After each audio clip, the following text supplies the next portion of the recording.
Welcome to The Shoreline, brought to you by Shores and Islands, Ohio, where finding your Lake Erie love is a sure thing. Thank you for joining us. I am your host, Jill Bauer, PR Manager for Shores and Islands, Ohio. We bring you The Shoreline every week to give you the inside scoop on what's happening here in our island and coastal communities. Joining me first today is a very special guest who has been very, very busy of late, but we're so lucky to snag her for a few minutes this morning. Please welcome back Ms. Megan Reynolds, Shores and Islands social media manager extraordinaire. Hey, Megan, how's it going? Good. How are you, Jill? Doing good, thanks. Well, we've reached the final week in July, and August is literally coming in hot this weekend. So, work related, how has the summer been so far? It's been it's been going very, very well. And, it's been super exciting. I love the creativity of our partners and just how they're all embracing America 250 in their own way with unique themed events. And it's been flying by, but in a wonderful way. There's just been so much to do and so many different things than we've ever experienced as well. Yeah, the America 250 celebrations going strong all year long. We've had a lot to cover, especially with 4th of July at the beginning of the month and all of these amazing special activities. Just a reminder to folks that those activities will continue all year long with all kinds of America 250 themed things going on. But socially, what initiatives or activities are you particularly proud of, or what have you just had a blast doing this summer? This is such a hard question to answer, and I know that sounds cliche, but so a couple different things. So, Cedar Point offered their barrels and bites, and I really thought that was so unique and just different and experiencing and delicious. Oh my Admit gosh. it was delicious. We both got to go experience that. Yes. But they really thought of all details. So if you aren't that roller coaster fan, like we're not, there is something for us to do. And then the food. Don't tell Tony. Yes. Yeah. Tony, earmuffs. You didn't hear this. But then the food is just so different. You don't feel like you're at an amusement park eating food, like you feel like you're fine dining. So that was really fun. I also love the family fun packs with Put-in-Bay. It was so nice to take my family over there and experience it with the Miller Ferry and Ease Golf cart rental. They have something to do, and you can literally spend a day on Put-in-Bay with your family and experience so much. Like it feels like you're gone for a week, if that makes sense, but you're just there for a day. And then just, getting to meet more of our guests that are coming into town. We really have been seeing people from all over coming to our hometown, and that's been really special too. Yeah, that is really cool. How has our social media intern, Chloe, been instrumental in supporting our social efforts? Chloe is amazing, and I don't want her to leave. She's getting ready to head back to college, and it's going to be so bittersweet to see her go. She has really been bringing in a different twist to our social media platform. So she is obviously in college, and we're getting to see more of that college age follower join us on Instagram. Lemon8, she's been having a lot of fun on Pinterest, and she is the creativity behind our Spotify playlist as well. But she's been crushing it. If you're following us along on Instagram, she did a really cute series for Love Island and just knocked it out of the park. It was cute because even our partners were commenting on a couple of the posts, adding their own insight or how they could be part of the Love Island Shores and Islands edition. So she's been fantastic, and it's gonna be bittersweet to see her go, but she's awesome. It is cool to see through that lens, right? A different age group, the things that they experience and enjoy of the Shores and Islands, because they're really, it does sound cliche to say there's something for everyone, but, it is cool just to see it through somebody else's eyes. And I have a teenage daughter who also is into Love Island. I've never seen it, so I admit it doesn't mean much to me, but, to that audience, they probably are like, wow, that's a really cool tie-in. Who would have thought of that? So love Chloe for doing that. Yes.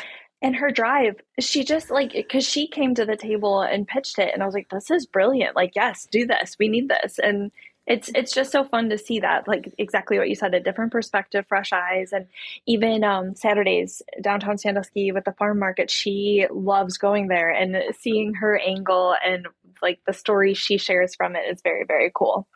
Well, speaking of seeing things through another lens, additionally, we should shout out our team photographer, also the editor and producer of this podcast, Greg. A lot of the amazing photos you see on our feed were taken by our talented friend, Greg Pfeiffer.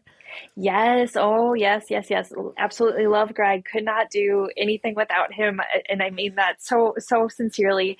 Our social media, a small humble brag, but we're increasing our followers. In the past month, we've seen over like 1,000 new fans that come to both our Facebook and Instagram page. And that's huge. That's very substantial. And the success we're seeing is just these beautiful images that he's capturing mixed with our reels. So it's got more of like the raw in the moment, but then also these polished and professional photos that are so beautiful. And it's been awesome to kind of get to work with him and see his eye of Shores and Islands and him telling the story. So it's been very, very cool to have him just be part of our team and support us too. Yeah, it really takes a village. Yes. It's everybody contributing to show what the different experiences are for the Shores and Islands region, whether you're a visitor, whether you're local. There's so many things to experience and different ways to experience things. So, Megan, as we look into the upcoming month, sadly, it's summer season, the main summer season is kind of coming to an end with, back to school on the horizon and all that. What are you looking forward to for August? Any fun activities or events you'll be attending or features you're planning on social? There's a lot that's going to be happening in August. I know as we're prepping for back to school, there's still a lot of things that families can do to have like a quick final hurrah of summer with their family. So definitely be following us along to kind of find out what those activities are. And then I know even looking a little bit more forward, we have like fall's coming up, right? So we're going to have all of our fun fall activities. And I am very much looking forward to that too. And I know I don't want time to fly by because I cannot believe that we're going into August, but just all of the pumpkin patches and apples and orchard visits and just everything. It's going to be a great end of the season for sure. Oh, definitely. And that's my favorite time of year as well, but also don't want to wish away summer. No. Like you said, get those last minute visits in, get to the beach, get to the lake, get some fishing trips in, get to the islands, all of those amazing things that the summer on the North Coast is known for. Anything else, Megan, that you wanted to share with our listeners today? Honestly, just keep following us along on social media. We love it when you engage with us and comment on our feed. Please tell us what you want to see from us too. If there's any events that you're curious about but haven't, taken the drive up here yet to try out, let us know. We can show you what you can experience and what you can look forward to. And we just love chatting with you. So definitely leave us a comment if you are on any of our social media pages. I'll even add to that. Show us your pictures. Show us what you're doing when you're visiting. Yes. I know, back a couple months ago when we had the Put-in-Bay Dog Bowl and everybody was bringing their dog to the island and they love to show us, show us that you brought your dog to the island. And we got a lot of engagement with photos. So if you're out and about and enjoying the region, show us, and you never know when we might share your stuff as well. 100%. Yeah. So today on the program, we're going to be chatting with the winemaker at Gideon Owen. What's your experience with Gideon Owen? I know you've been there a couple times. Yes. Yeah. Love Gideon Owen. They also are just another partner that really think of everything. Just their events are always so creative and fun. And of course, their food and wine is absolutely phenomenal. So just love visiting them, love getting to support them and show them some Lake Erie love. Yep. Well, look forward to learning a little bit more about Gideon Owen in our next segment. But thank you so much, Megan, for joining us today. Thank you so much for having me. And July episodes of The Shoreline are brought to you by Declaration 250 this July 31st through August 2nd. Hey, that's this weekend. Join thousands at Put-in-Bay for Declaration 250, celebrating August 2nd, 1776, the day America actually signed its name to freedom. Get the details at declaration-250.com. Now, please welcome to the Shoreline, Brad Indo. Brad is the winemaker at Gideon Owen Wine Company on Catawba Island. Brad's an alumnus of The Ohio State University and a graduate of Kent State University's Viticulture and Enology degree program. He proudly produces many award-winning wines in state, national, and international wine competitions using 100% local Lake Erie American viticulture area grown grapes. Before making wine professionally, Brad worked in product development and marketing for the consumer packaged goods industry in Los Angeles. He was born and raised on a fourth-generation dairy farm in Medina County, Ohio, where he first started making wine. Agriculture has always been a major aspect of Brad's life, but when he's not working at the winery, he enjoys riding his bike and loving life on the shores of Lake Erie, don't we all?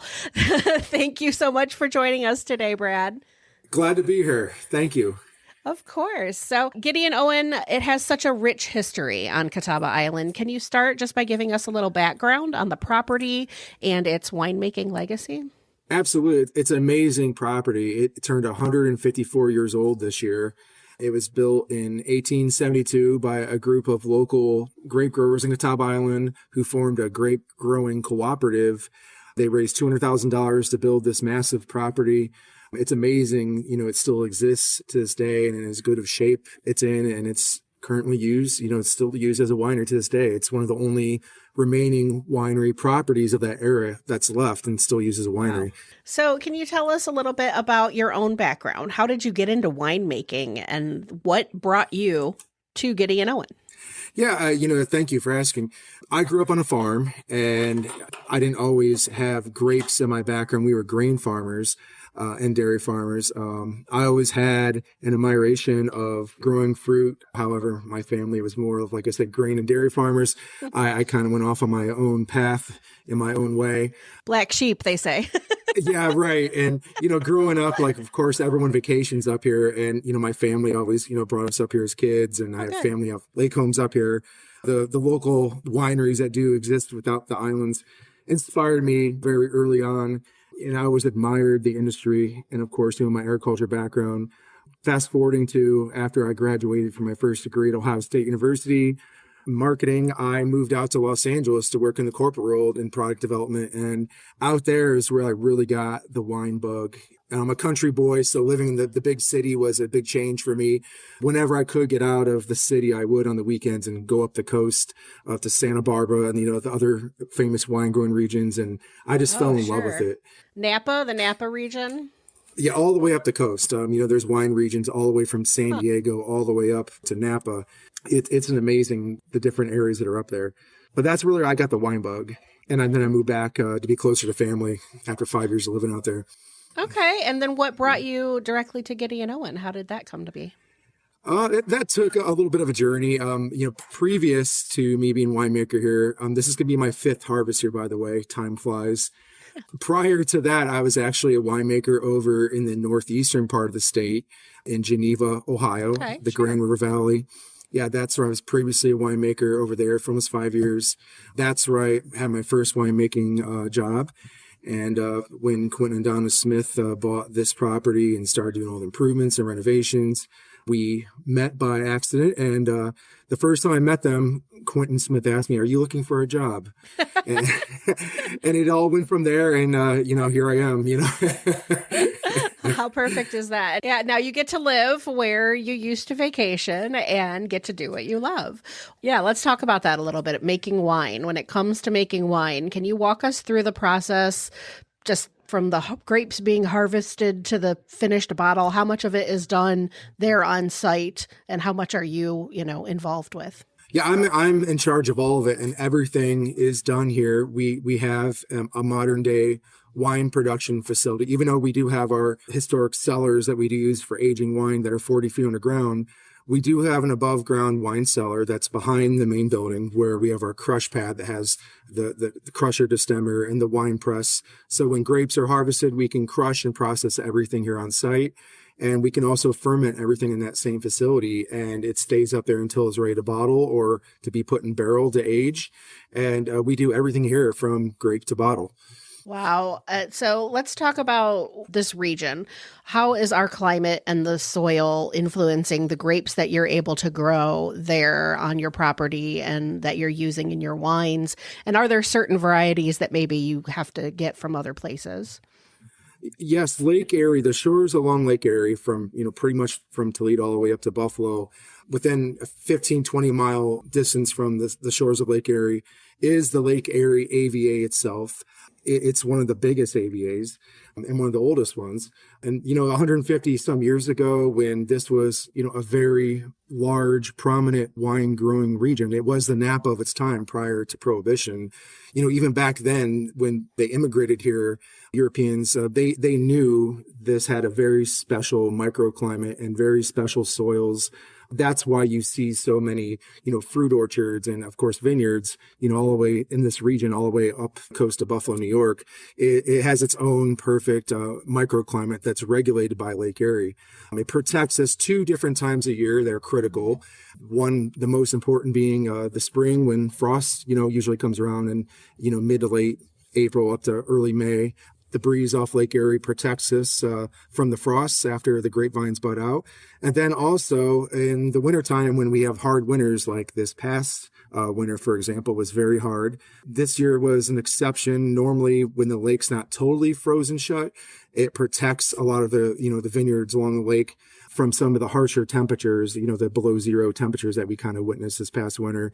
That's normally also a beneficial protection from Lake Erie. However, this past winter, Lake Erie was almost entirely frozen for a number of days. Yeah. And depending on where your vineyard was, some did sustain some damage from this past winter that there's going to be some recovery from that. It might take a couple years, but normally that's not a problem. But this was an exception this past year. To answer your question about what varieties can go great in this region, for the last 40, 50 years, traditionally they grew more the native varieties here, the Concords, the Niagaras, the Pink Catawbas and all that, the Delawares. The last 40, 50 years, a lot of wine growers have been shifting more towards the French vinifera varieties like your Chardonnays, your Pinot Noirs, your Pinot Grigios, the Cabernet Franc, Cabernet Sauvignon, Riesling, the higher quality French wine growing grapes. There's also some hybrid varieties that are grown as well that are, research varieties from either Cornell or Ohio State University or Minnesota that grow well here too. But my favorite to grow here, and it's very consistently grown, Pinot Grigio grows amazing here. It's one of my favorite to make. Cabernet Franc, Cabernet Sauvignon are another favorite. Those are red varieties, and they grow very well in our Lake Erie AVA. Are there any varieties that you're not able to grow or that you do have to get from, sister wineries or vineyards? Yeah, even though we do have a very unique microclimate here, not all varieties grow in all areas of the world. And, that's why some wine growing regions are known for a certain variety versus others. And of course, the soils are a big factor too. Some varietals don't like our harsh winters. Sauvignon Blanc can be one of those that's a little more winter tender. Petit Verdot is another one. Those are some of the varieties that don't really like our winters very well here. Malbec is another one. That's another one that sometimes can be a little winter tender, depending on your site. That's why most of the larger growers in our region usually focus more on the Chardonnay, the Pinot Noir, the Pinot Grigio, the Cabernet Franc, the Riesling. That they can withstand our winters better, and they like our climate a lot better. Well, so for somebody who's not a wine expert, what is the tasting experience like at Gideon Owen? How do you help guests find wine that they will enjoy?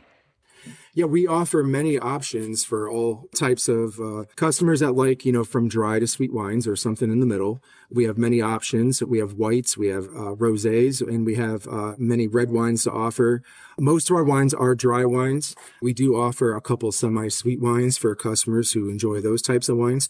And we also make a lot of dry red wines like the Cabernet Franc and Cabernet Sauvignon and also Merlot. We have several different wine tasting experiences on our property. Our more wine-focused area of the property is called Tirage. And when you enter our property through the main entrance, that's our Tirage tasting room that has all the wine tasting machines and our wine tasting counter. And then also in our restaurant and all of our bars, our deck bar and other parts of the property, all of our bars of our on our property do feature all of our wines, and you can taste and do wine flights pretty much anywhere on our property. Go back to the terroir. You mentioned wine tasting machines. Explain to our listeners what that means. Yes, good question. So they're very unique. The technical term is Napa Technology. That's the brand name of these wine dispenser machines. It's kind of like an adult casino kind of experience where you can go in and you can just put your prepaid card in and sample away and all the different wines we have in the machines. We also do feature some guest wines from other parts of the world that you can try as well. Obviously, we want to feature our Gideon Owen wines, but you have the option to put whatever dollar amount you want on a card, and you stick it in the machine, and you can do a sample or a half glass or full glass of whatever wine you want in the room. And we have 12 different machines that, you can go around the room and try all different types of wine. Wow. So learning what you like and what you don't like probably is best done with a sommelier, somebody trying to talk you through it. And you say that experience then is available at the bars? We do have tasting room staff in the Taraj that can answer any of your wine tasting questions you may have. We also do have some information sheets at our bar that are available for customers who want to know a little more technical about our wines. We have some different blends and that information. And also on the back of our labels of all of our bottles, we have tasting notes on the aromas, the flavors, and also some food suggestions, good food pairings that go with that specific wine. Speaking of food pairings, you guys have some amazing dining experiences there as well. Can you talk us through a little bit what those are? Yeah, we have an amazing menu that can, meet anyone's taste buds. And we also have some wine pairings to go with a lot of our food items.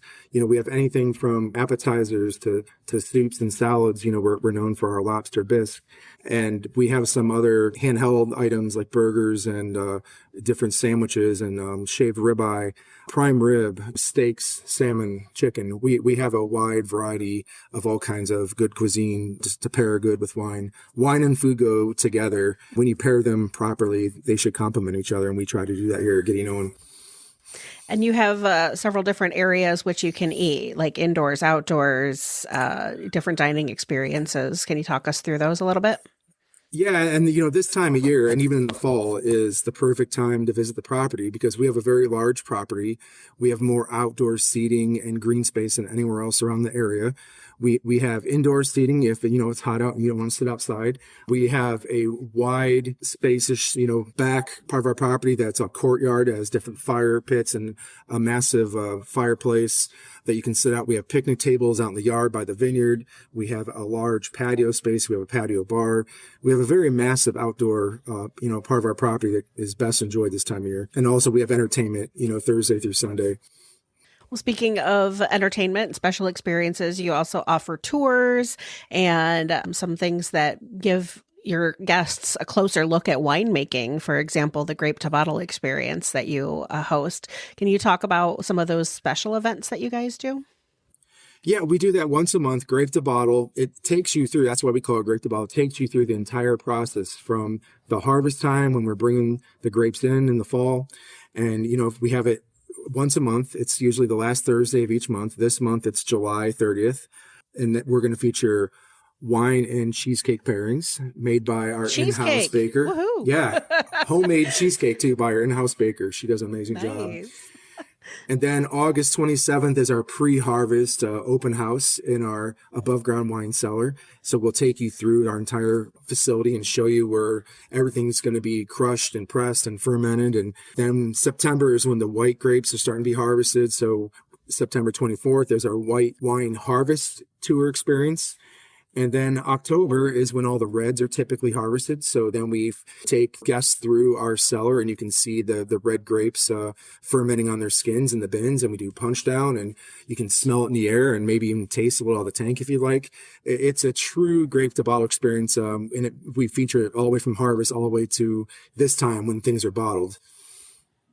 When you partake in the Grape to Bottle, do you get a tour of the facilities as well, or are those separate events?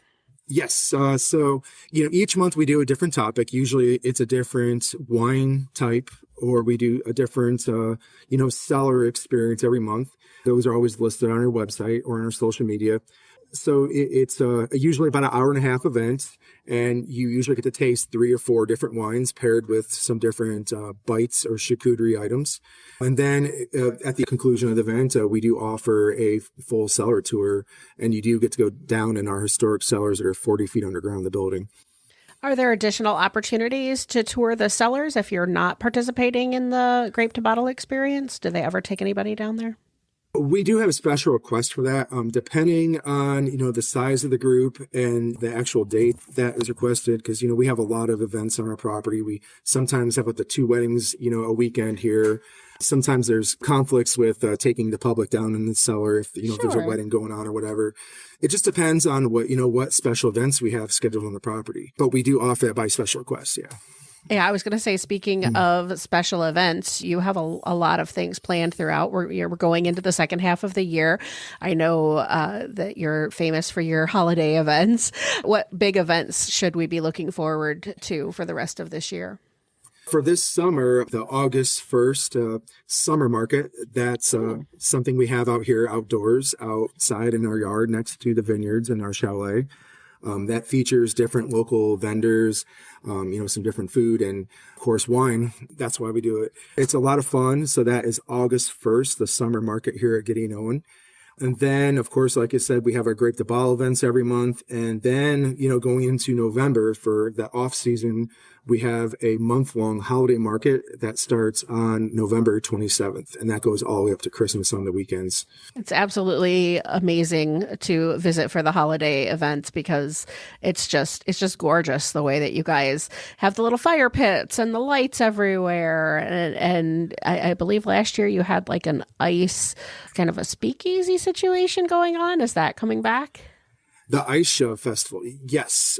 I do know we are going to have it again this next winter in 2027. I haven't, heard the exact dates of when that's going to be yet, but we are planning on hosting that again because it was a huge success last year. Cool. So, Brad, I understand you're getting ready to head to Napa for an award ceremony. Tell us a little bit about that recognition, and more broadly, what does it mean to see Gideon Owen wines earning state, national, and international competition awards? Yeah, it's very exciting. Since I've been here, like I said, this is my 5th harvest here. And, over that time, we've won a lot of awards in different competitions, some of them local, some of them national, and some international. The big San Francisco Chronicle, that's like the Super Bowl of wine competitions every year. I've won some double golds and golds in that. That's, I'm really proud of that. The reason why I'm going to Napa this week, actually leave tomorrow, is for our award of our double gold medal winner, our brand new Rosé of Cabernet Franc Reserve 2025 vintage. It's being awarded a double gold medal out in Napa at the American Fine Wine Competition award ceremony. It's 95% mostly wines from, of course, Napa and Sonoma and Europe. And there was only 2 wineries in the state of Ohio who won prestigious awards in that international competition. Gideon Owen Wine Company and also Ferrante in Geneva. They're also another large winner from that competition. So I'm very honored to be invited to that. I'm really excited to feature in a Lake Erie grown Ohio-made wine in Napa.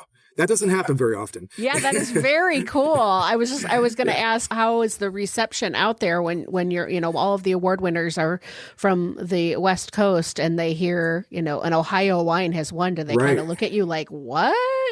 I'm going to find out. This is a first for me. I will be honest. This is a first for me. We might have a follow-up on this. I was just going to say, be a good ambassador for us and make sure you let them know how amazing the Lake Erie region is. Yeah, I'm sure there's going to be a couple double looks as like, what? Lake Erie? Probably the fact that Ohio has a lake. Exactly. Yeah. So where's Catawba Island? Yeah. Right. So for someone who has never visited Gideon Owen Wine Company, or maybe they just haven't been here in a few years, what would you tell them about why now is a great time to plan a visit to Gideon Owen? I mean, the summer up here is amazing. I mean, there's so many awesome places to visit up here, from the islands and, all the things on the mainland from Cedar Point. And of course, all the good restaurants around here. And of course, our property is amazing. There's so many amazing things to do here in this area. It's truly unique that we have all this in such a small, condensed area. Our property is one of a kind. It really is, in this part of the country, like what property exists like this? If there are none. 154-year cellar, that's like one of a kind. Who else has this kind of property? They don't. California doesn't. Right. And nothing like this. I mean, this building is amazing. There's not a week or day goes by where I don't think about how amazing this property is. And we like to share that with our guests, especially the cellars. There's a lot of people that don't even know those underground cellars exist. And we brought them back to life. And we like to open that to public and, share that. And that's why we offer the Grape the Ball events, is to take you through the whole wine experience, but also share the unique property that we have here. It's definitely a beautiful property, and highly recommend people stop by and check it out. Whether you're visiting just to do a tasting or participating in an event, having a meal, all of the wonderful things that you can do there at Gideon Owen. Brad, where can our listeners go to learn more about Gideon Owen Wine Company, see your calendar of events, and plan their visit? Yes, you can go to GideonOwenWine.com. And that has all of our events and our entertainment, special events on our website. And you can also, of course, find us on social media, Facebook, Instagram. We have everything up to date on there. Our weekly specials and entertainments and other special events that we have scheduled that are coming up. You can always check there. Well, that's awesome. Thank you so much, Brad. Congratulations on your success. Have fun at your competition showing off Ohio wines this week. We're very proud to see you do that. That's amazing. And thank you for joining us today. Thank you so much. Special thanks to Brad Indo of Gideon Owen Wine Company and our friend Megan Reynolds from Shores and Islands for joining us today. And a reminder that all of July's episodes of The Shoreline are brought to you by Declaration 250, declaration-250.com. As always, thank you for listening. If you enjoyed this podcast, please be sure to like and subscribe wherever you listen to podcasts so you don't miss a minute of the action here in Shores and Islands, Ohio. You can also find more information, including past episodes of the podcast, online at shoresandislands.com. We will see you next time on The Shoreline.